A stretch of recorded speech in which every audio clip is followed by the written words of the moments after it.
3 years. They sold out.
Okay, sorry for the delay. I'm going to call to order a meeting of the Planning and Economic Development Committee on Tuesday, February 6, 2018, at 7:11 p.m. in the Aldermanic Chamber. And if the clerk would call the roll, please.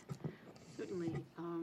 Alderman Malizia-Goya, Yes, I'm present. Alderman Jettie. Here. Alderman Tenza. Here. Alderman Laws. Here. And Alderman Schmidt, who is here. We also have Alderman McCarthy. Thank you. We have a period of public comment if anyone would like to speak. Seeing none. I need a motion to accept the communication from Anita Arden Kayla regarding studying the feasibility of offshore wind in New Hampshire. Alderman Tenza? I'd like to make a motion to accept the communication. Okay, thank you. You've all heard the motion. All those in favor? Aye. Okay, and that motion carries. This item regarding offshore wind in New Hampshire was also referred to the Environment and Energy Committee. They have not had a chance to meet to discuss this, but they are aware of it, and they are aware of the presentation we're having this evening. So, Anita, if you would like to join us, you can just come right up here and take a seat. Yeah, that's fine. Thank you. Hello. Hello, thank you very much. If you would just like to introduce yourself and tell us a little bit about your interest in the Sure. offshore wind. Thank you. My name is Anita. I am a resident here in Nashua for the past 15 years. I actually was raised in Nashua and then went to New Searles Elementary School, moved away after my father unfortunately was laid off from digital, like many people were back then. And I came back because I love it here. I've been a resident here doing volunteer work in different capacities. I was a former member of the Nashua Green Team when that was present. I've done volunteer work for other environmental groups. And I'm here now just out of concern for our environment, and really not necessarily so much that, but the impacts it has on people and the impacts it has on our economy, the impacts that it has on jobs and my community. I currently work in the solar industry. I work for a wonderful company called Boston Solar. However, Boston Solar does not service New Hampshire, just Massachusetts where I work. You could be wondering why I'm here supporting offshore wind when I work in the solar industry, and that may not be in my best interest, but I'll tell you that I think we need it all. I don't want to be the last woman on a sinking ship. I want to see our environment successful, and I think that requires a lot of diversity in our energy economy. So that's why I'm here supporting offshore wind. Other personal reasons for my support are it's not dirty. I think we can all get behind that. And it's renewable, it's perpetual, meaning as long as the wind blows, which I think we're pretty confident that's going to continue in the world, we will have this source of energy. I want local energy. I want local jobs. I don't want to be financing out of the country, companies like in hydro in Quebec or natural gas from other states. I want local jobs here in our home. So that's really my biggest reason for bringing this forth with you today and supporting offshore wind. Okay, I will go through your slides. And Okay. If you need me to speed it up, just tell me. So Thank you. you're welcome. So I'll just give you some background information. Offshore wind, yes, I am here to request an official study of offshore wind, but there have already been studies on offshore wind, which is why we feel this is a valid request. So this is a reference slide as to that work that's already been done, and please feel free to follow up and look at that resource yourselves. You can go to the next slide if you wish. So to break it down in simple terms, coastal wind off New Hampshire could provide the capacity to produce 2,600 megawatts of energy. That could provide 100% of New Hampshire's electricity needs, and there's some sources there for reference. So in order for our governor to officially request this task force from the Bureau of Ocean Energy Management, he has requested that the task force study the feasibility of offshore wind in New Hampshire, talk to stakeholders, start the leasing process for the area where the wind turbines would need to go, and be staffed partly with New Hampshire residents. So that's legislators, PUC, SEC, and other people, which is going to be the only cost to New Hampshire for this task force. So this is the criteria that's being requested. This is Mr. Sununu speaking in a quote from him on NHPR, that if folks want to bring it up, offshore wind, and they want to try to make the case in New Hampshire, I'm not opposing it, which to me is an endorsement. So, so really what we're looking for is that when we show Governor Sununu that there's support in New Hampshire communities for offshore wind, he will request the task force. And what I'm requesting is that Nashua pass a warrant article or a resolution to demonstrate community support, which is why I'm here today. I spoke about this a little bit earlier, why I believe we need offshore wind. And by the way, I have many fellow residents, should you request their names, that have supported this as well, that I can provide to you. Local jobs and economic benefit, the ability to produce and rely on local power. Cost of generating electricity from wind has declined significantly. And also reduced atmospheric pollution. There is no exhaust that comes out of wind turbines. And the economic benefit, there's a potential for a $15 billion increase to coastal communities with offshore wind in New England.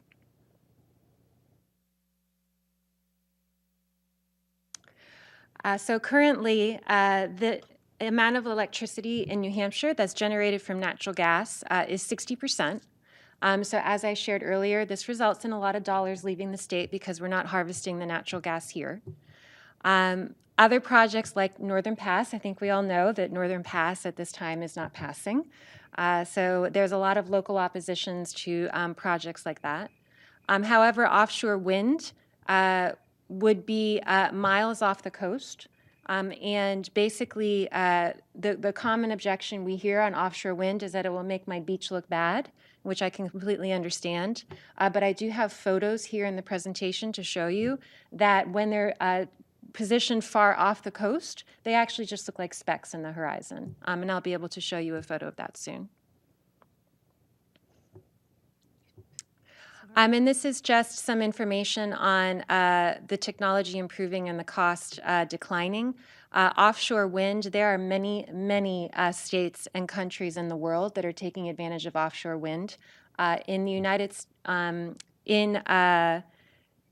States, wind, actually in 2015, the United States had the most amount of wind generation of any country in the world. I think now that has changed. But I think it just shows you the viability that this country has for supporting commercial wind. These are other cities and towns that are working on resolutions or warrants. Dover, Durham, Portsmouth have already signed resolutions. Newcastle plans to put this on the agenda for a town meeting in May. And then other towns that are in consideration of resolutions or warrants where people like me are coming forth and asking for this. This is a sample warrant. I won't read it out loud. I'm sure that you can review it yourselves, but I did want to provide you a sample. Thank you. Sample resolution, same thing. I'm sure you all love reading legislations. And then these are just some backup slides. This is an example of a situation where an offshore wind provider actually outbid a fracked gas facility. There is a source. This was an article in the New York Times if you want to look at it and find out more information.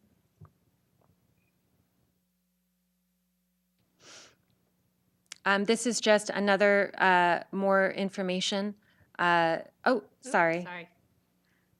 And there also are in the notes section, which you can't see on this slide, the sources that are supporting some of this information in the quotes as well, if you want to look and review them. I believe that's the photo. There's that photo I was talking about, right there. That one. Yep. Now, I know the resolution, you know, I'm sure in real life it may look a little different, but you can see that it's basically a speck on the horizon when you put the offshore wind 20 miles out or further. Right there. Right there, that's right. It's like you're going to the eye doctor and you're doing that eye test. You're trying to figure out where it is. These are economic impact studies for your reference as well. More economic impact studies. So this is just some supporting information. There's concern about impact to environment. We've heard about impact on migration of birds and whatnot. So this just is some statistics to show you and provide some supporting information on impacts environmentally. And I believe that's all. That's it? Okay, That's very it. good. Thank you. Let's close it. If you want to know what's happening in the region, as far as offshore wind, Rhode Island has our first wind farm in the country. That's happening now. They have 5 turbines as of now set up at 30 megawatts. Massachusetts has committed to 1,600 megawatts over the next decade of offshore wind. They set to choose an RFP for the first 300 to 400 megawatts in the next couple weeks, actually. Maine is set to build 2 innovative floating turbines. And if you'd like to see a photo of a floating turbine, I brought that with me today. They look really neat. Basically, the floating turbine floats on the water, and then there's a big chain that goes to the bottom of the ocean. And then there's a conduit that runs on the ocean floor to bring the electricity to shore. And then New York has committed to 2,400 megawatts by 2030 and has one 100 megawatt wind farm being developed as we speak. So there's some of the things that are being done in the area for offshore wind. Thank you. Does anyone have any questions, comments?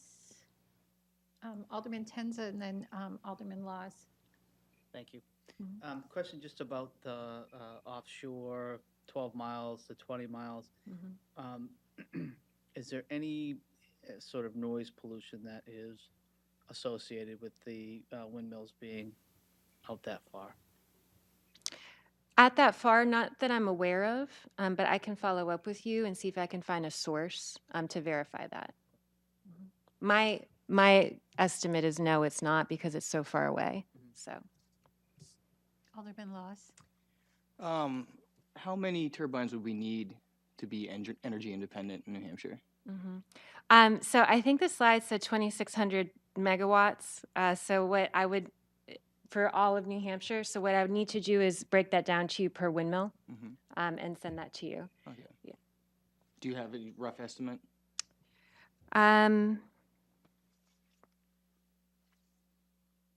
So if Maine is set to do 2 floating turbines, that'll produce 12 megawatts. We can do the math there and figure out how to get to 2,600. Yep.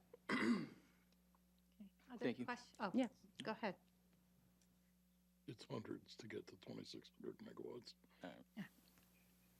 Any other questions? Yeah. And what I would say is, if I may, I don't think, yes, ideally, 100% sounds great. But we don't need that in order to make an impact. There's other sources of renewable energy that we can leverage as well. This is just one solution to a lot of things that are on the table. So in my opinion, just having it additionally even if it's not 100%, is still a very good thing. Thanks. Any other? Yes, I have Alderman Tenza. Another question, sorry. Mhm. So, does it have to be offshore wind? Is that the most efficient way to do it? Or are there other places in the state where it would make sense to have onshore wind farms? I don't know the answer to that. It's a good question, though. Alderman McCarthy. There are several onshore wind farms already in New Hampshire. Right. There's one up in Leominster with about 18 turbines, and there's another one, I forget where it is, but And, can I ask, are those publicly owned, or are they privately owned and the energy is sold back to the? I'm not entirely sure who owns them. Alderman Jettie. So I've seen these wind turbines in the mountains near Plymouth, and I tell you, when you turn off 93 and go through Plymouth going west, and when you first see these things, it really makes a visual impact. I mean, there's no question. It makes I don't think a favorable impact, but the thing about this is that if your photo is accurate, and these things are so far out that you can't see them, that's kind of a bonus. But as I understand it, what you're looking for us to do is to just encourage the governor to request that this be studied further. We're certainly not going to install any, you're not Wind asking us to turbines today. install an offshore turbine in the Nashua River or the Merrimack River, right? That's right. And So, that's right. And hopefully the task force will get some concrete answers. Like maybe in New Hampshire it is better to go mountain than, offshore or vice versa, right? So that study is intended to really provide us, some good answers. And also the feasibility and what it can do economically for our state. Yeah, all I'm asking is that we look into it. I'm not asking for a commitment. Okay, thank you. And as I indicated earlier, our Environment and Energy Committee is going to be discussing this also at their next meeting. So in conversation with them, we'll make a decision about how we would like to proceed. Okay, So, fantastic. and I noticed your contact information was on the presentation. So do you mind if we just tell people they should feel free to contact you, or is there someone else you would like people to contact for additional information? Yeah, I'm a resident of Nashua, so I'd love to hear from another resident of Nashua should they have Okay. questions. And the group that I've been getting information from are a couple of groups. One is 350.org in New Hampshire, so they've provided some of the presentation materials.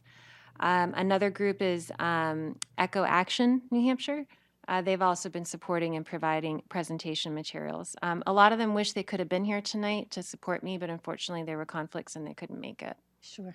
Yeah, but I'd be happy to help in any way I can. Okay, thank you. And I will ask Ms. Lovering, when she posts our minutes, to post the presentation with it. So anyone who's not able to see the information on the slides, wants to look at it more closely, they'll have access to it online with our minutes. That's wonderful. And the notes section as well on the presentation? Yes. Very good. Yes. That's yes. wonderful. So everything will be right there with our minutes from this evening. Awesome. Okay. Awesome. Well, thank you very much. Thank you. You're welcome. Okay.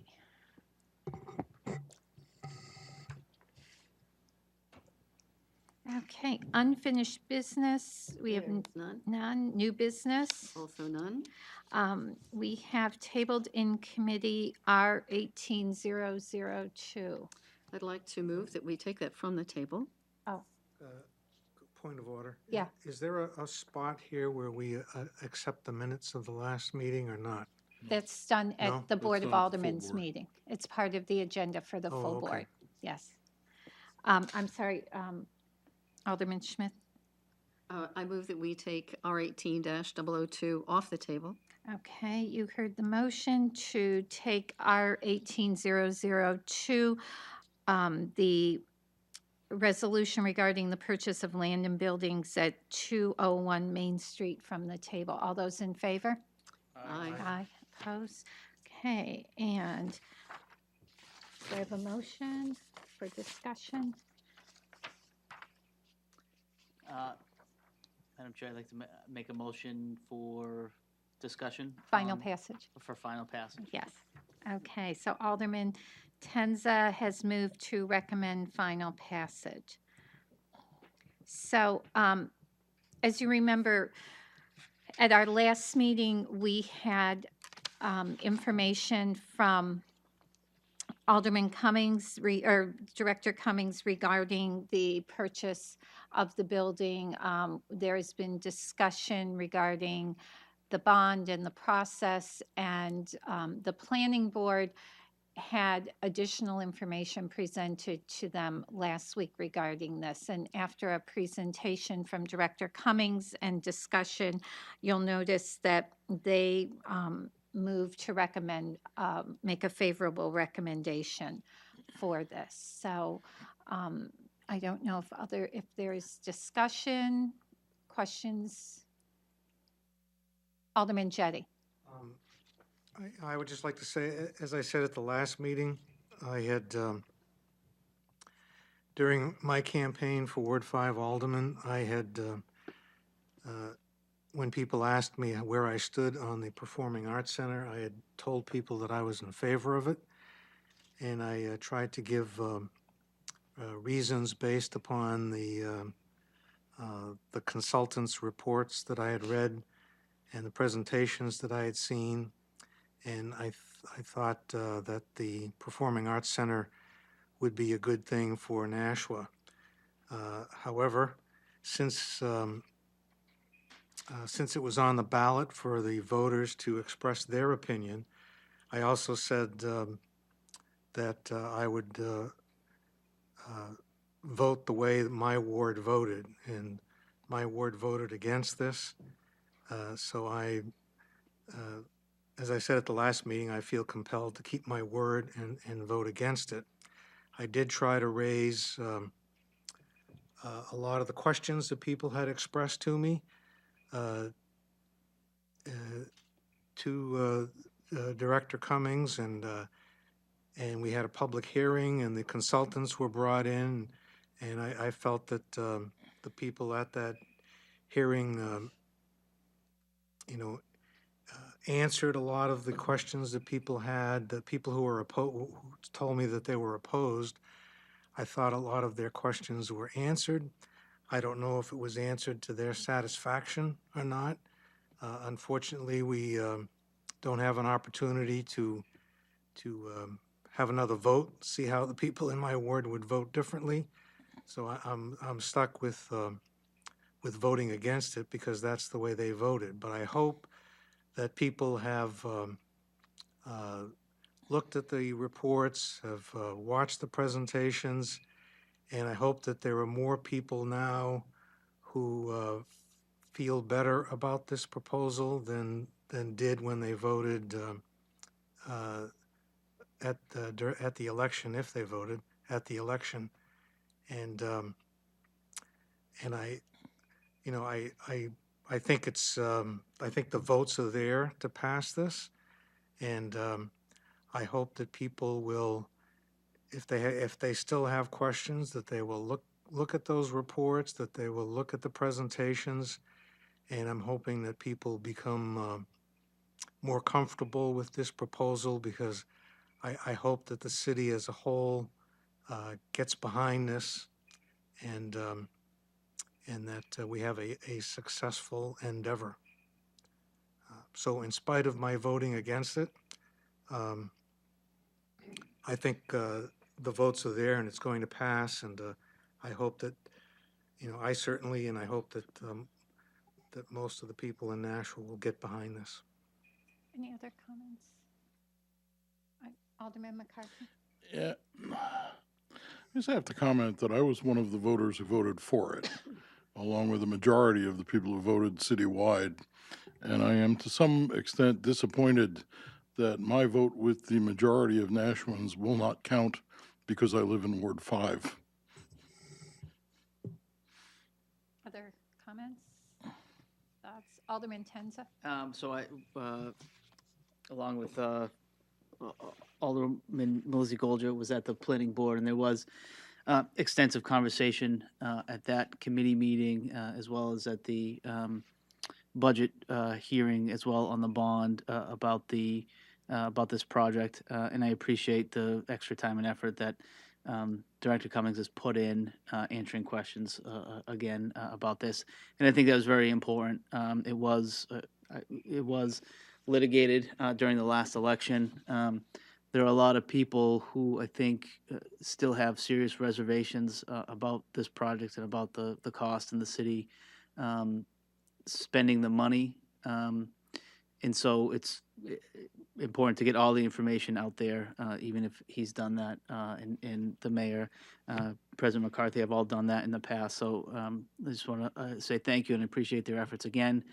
Some people are still going to be unhappy with the project moving forward, if it does move forward. And that's today. I think with so many big projects, public works projects, other bigger ticket items. I'm not sure when this project comes to fruition in a couple of years that people are going to have the same concerns about it. One of the issues that was brought up at the planning board was or maybe it was at the budget committee, whether this would have an effect on people's taxes.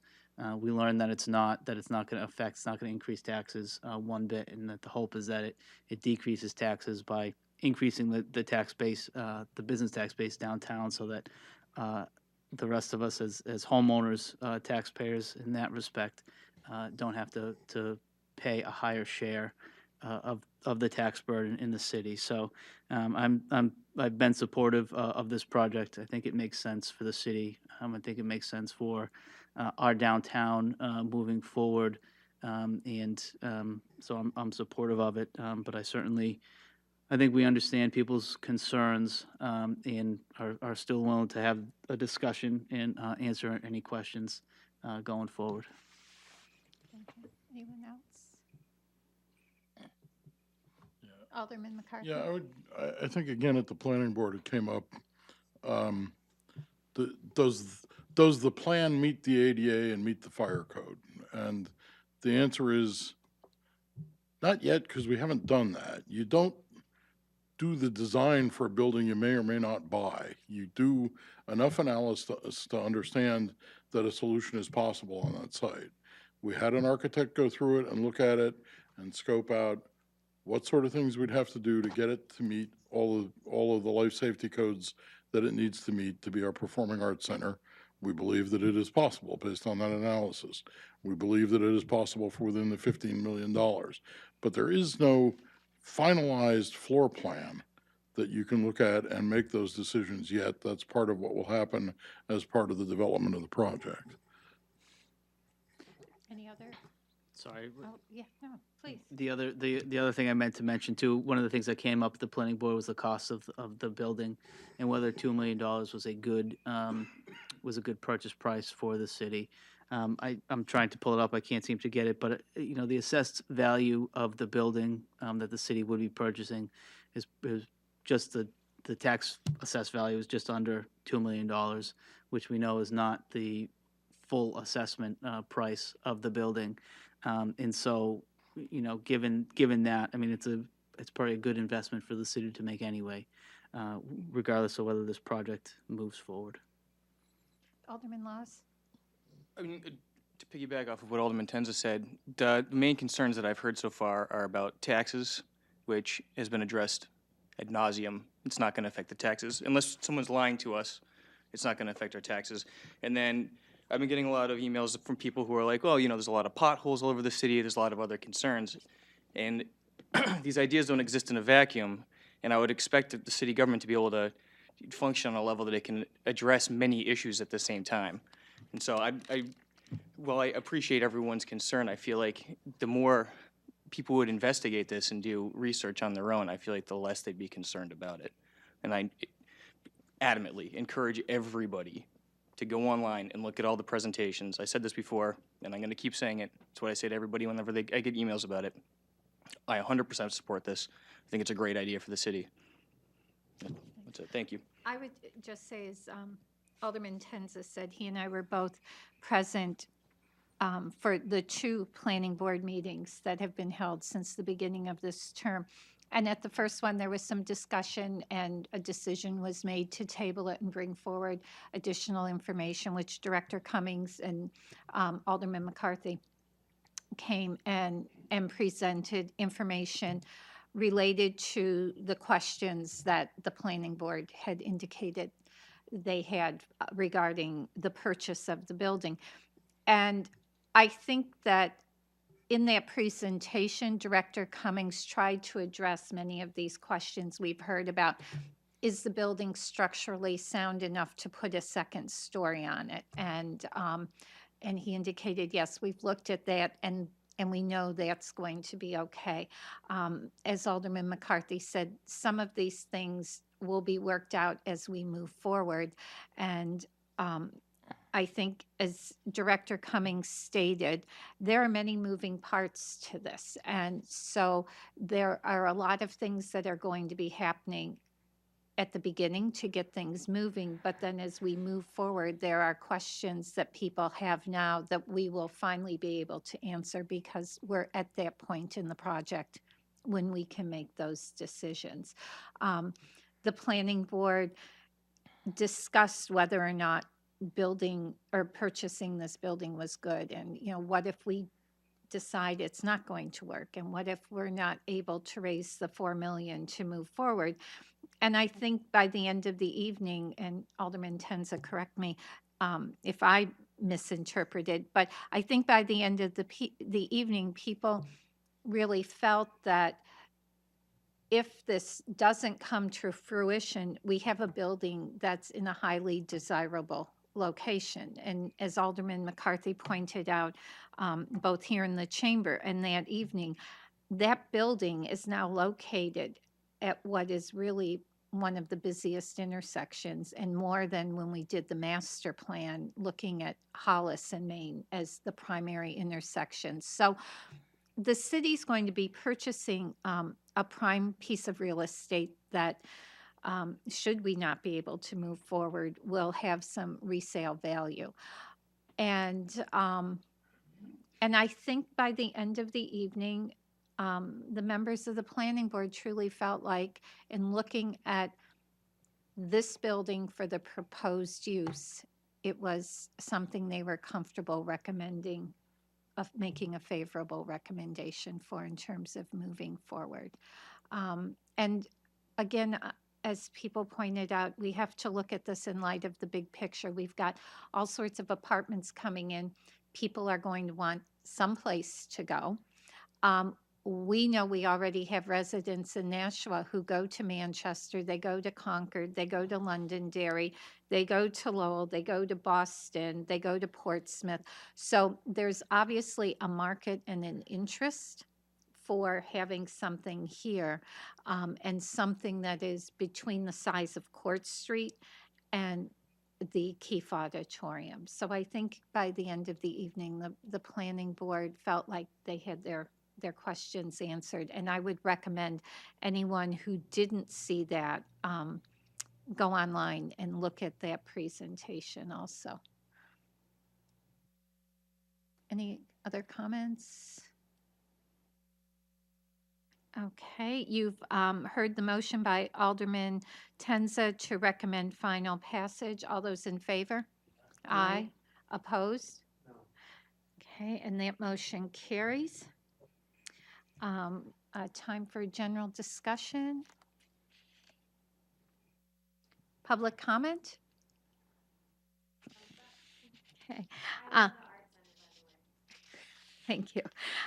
Remarks by the alderman? Any? Nope. Oh, please. If you would just come to the mic and state your name and address, please. My name is Peter Schaefer. I live at 15 E Street. I really came here just because I retired last year, and I'm just trying to understand what all these different committees do and how it all fits together. So I know there's this committee and there's the Business Development Committee, and I'm not quite sure how they all mesh together and who's got what responsibility for what. But I guess the aldermen at the end are make all the decisions right at the end. You basically propose things to the aldermen, right? Right. And So I don't know, if Alderman McCarthy, would you just like to maybe comment on BIDA? The BIDA so in general, all of the prudent affairs of Nashua are invested in the Board of Aldermen. The BIDA is a little different from that in that in New Hampshire, we can convey some rights to development authorities. And in this case, for example, the development of the Renaissance property out on Bridge Street. Several years ago, the Board of Aldermen voted to transfer control of that property to the BIDA and to allow them to do the negotiation and the contracting of the property. For the most part, everything goes through the Board of Aldermen except for the specific things that are sent to the BIDA. if I could do a follow-on question on that, if I could, just quickly. Because, you go to the meetings. I think you spend all your whole life going to meetings. Because every time I go to a meeting, you're there. So you know everything. But, I live on 15E, and that's where the Renaissance is, and they're now working on 40 Bridge Street is where that new plan is. And the one thing I don't quite understand and how that works is that, as I mentioned before, is they took away the skateboarding park there, and now they're going to be taking away a ball field where they're going to build the buildings. And so it's not clear to me who worries about the residents that live there, because we have a community down there already, and we're losing all these facilities. And for example, with 40 Bridge Street, at some point we won't want to be able to get to the river, because hopefully someday there'll be a promenade or a walk there that's a little more official than it is now. And are we giving those rights away for that property so people can't walk there or park there? And it's not clear to me who makes those decisions, or I guess I'm afraid that decisions get made and things get built and things get given away, and then all of a sudden we find we no longer have a community down there.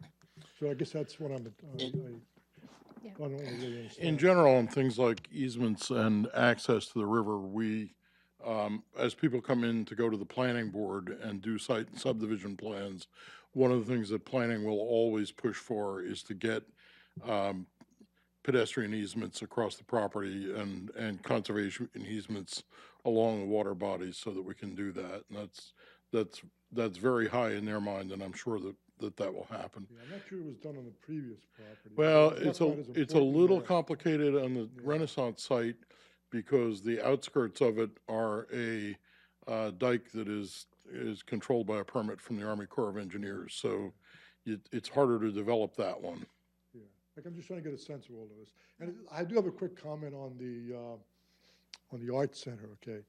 Not positive or negative or anything. I mean, I've gone to all the meetings or listened to them on TV, okay? And not a single person actually was against it in terms of the Arts Center itself.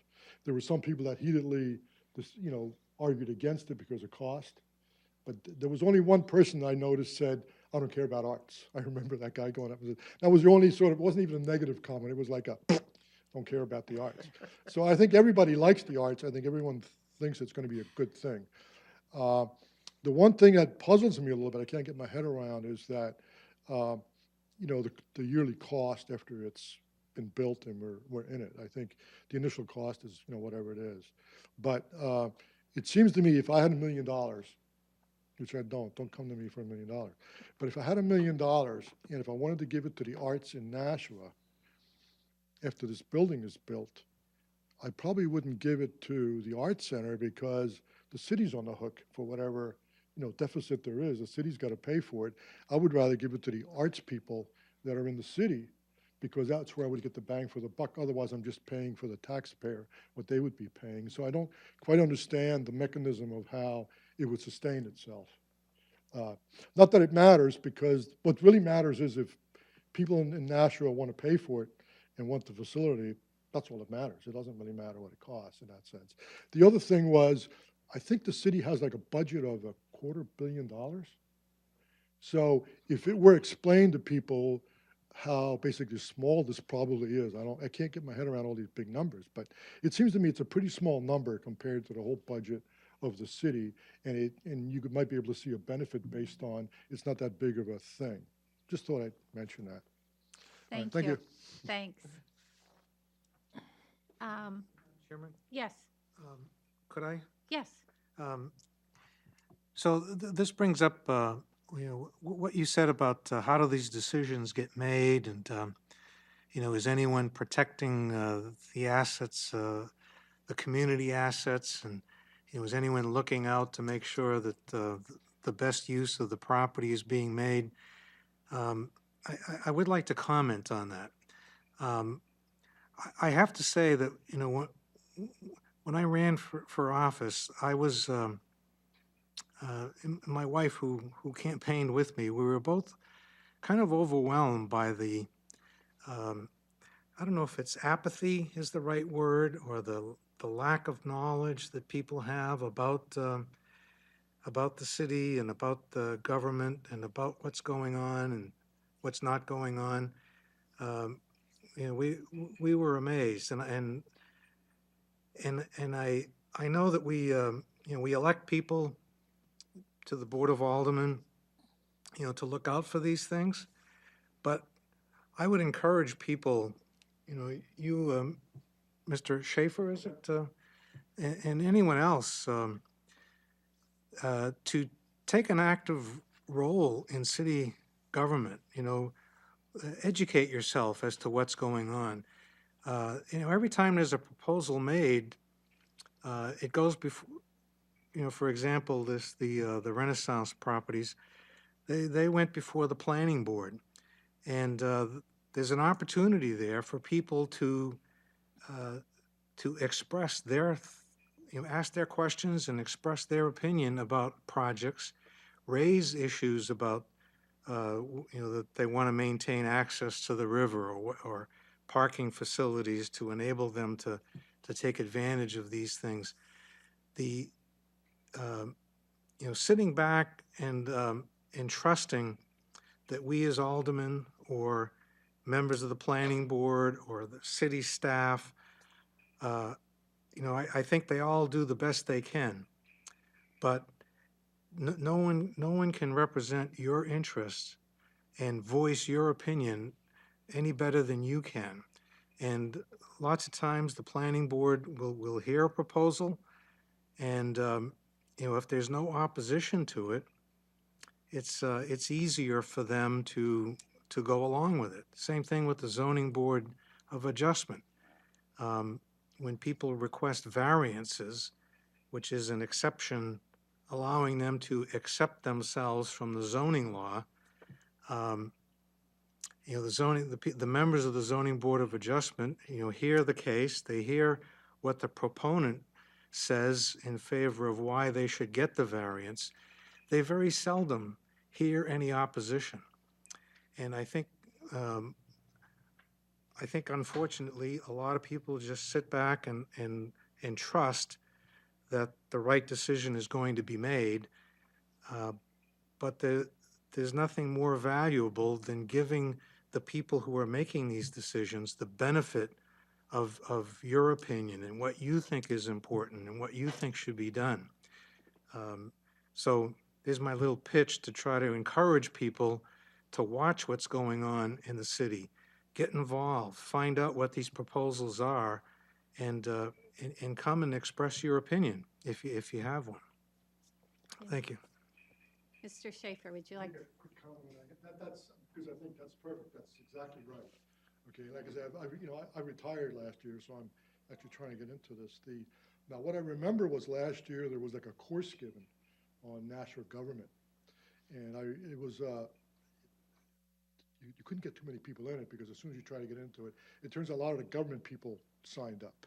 So it turns out it was difficult to get into that. But if Nashua had something like that every year or whatever to try to get, the local citizens involved, that would be wonderful, because I don't, Behind the microphone so we can actually hear I you. got it. So, because I'm still trying to figure it all out. I'm getting better at it. But I really think if there was like a class or a course where you could say, these are the pieces of the city and this is how they fit together. And if you want to accomplish do a case study, or if you want to accomplish certain thing like this is how you would go about doing it. That would be wonderful. And Mr. Schaefer, to that point, that is called the Citizens Academy, and they are starting it again this year Okay. on Thursday. I don't know if there are any spaces open. There may be a space open. The other way to kind of find out about the city and its workings, maybe not at the same level of detail on one hand, but at a greater level on another, is prior to the budget meetings where the divisions will be coming in and presenting their budgets, they will be doing a presentation. So that will be an opportunity for members of the community who either want to come here that evening or who are just at home and want to watch to find out more about the divisions and their departments, as well as hearing about their budget requests. I don't know if it was advertised about the citizens or the class, because I didn't know about that, but I knew there was one last year. Yeah, and And I was going to get into it, but by the time you sort of try to figure out how to get into it, everybody was told it was already filled. right. You may want to call the mayor's office tomorrow. There may be space available, Okay, but I know it starts Thursday. I do appreciate that. You're welcome. I don't want to take up too much of your time. Thank you. Thank you. Any other remarks by Alderman? Okay. If you haven't had a chance to look at your email, Ms. Lovering sent out an email. There's going to be a joint infrastructure and PEDC meeting next Wednesday, the 14th, here in the chamber. So that will be an additional meeting for us this month. We will have no meeting on the 20th, but you may be aware that GAD, Great American Downtown, is doing their annual meeting up in the auditorium, and following that will be the mayor's state of the city. So that will be on the 20th. And then our next meeting will be in March, and I'm not sure if it's going to be the first or the third Tuesday in March. I'm still working with some people around coming in and talking to us. And the Environment and Energy Committee is in the process of meeting with the mayor and reviewing the goals that they have set up for their committee. As many of you know, it's a new committee. And once they get that in place, they are going to be coming and presenting to this committee. So we will be familiar with them and their goals. Okay, any other comments? Do I have a motion? Alderman Laws? Motion to adjourn? Okay. Motion to adjourn. All those in favor? Aye. And that motion carries, and we are adjourned at 7:59.